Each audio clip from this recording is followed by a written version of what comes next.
Welcome to Small Talk. My name is David Shaw. I'd like you to consider this fascinating idea that has emerged from a book I've been reading by Richard Rohr. It starts with the story of the flood. You probably know the story where God is seeking a new start for creation, and he tells Noah to build an ark, and into the ark pour all the animals.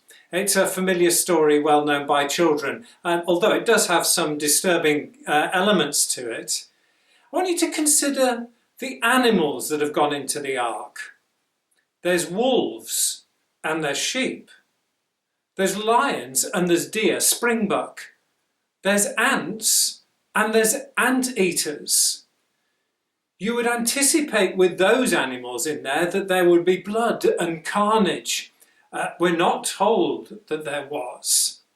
Now that's the story. In Rohr's book, he sort of pushes it, and certainly in my thinking it's been pushed, that what happens if it wasn't the animals, but representatives of the whole of humanity? There would be Palestinian Arabs and Israeli Jews. There would be right-wing Americans and Islamic jihadis.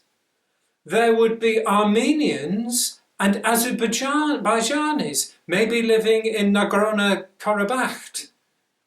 There would, if we were talking about this in the 60s, 70s and 80s, be Northern Irish Protestants and Northern Irish Catholics. Would there be blood? Would there be carnage? Would there be lots of bodies all over the floor of the ark? Or would it be an opportunity for those people to discover that for them to survive and even to flourish, there would need to be an accommodation and an understanding of the other? I wonder. And then the thought comes, well, if we're not talking about animals in the ark and we're not talking about the whole of humanity in the ark, what happens if it's just me? Just you? With all the aspects of the personality that make me, me, and you, you. So there would be David Shaw, the kind man, and the David Shaw who can be grumpy and unfair.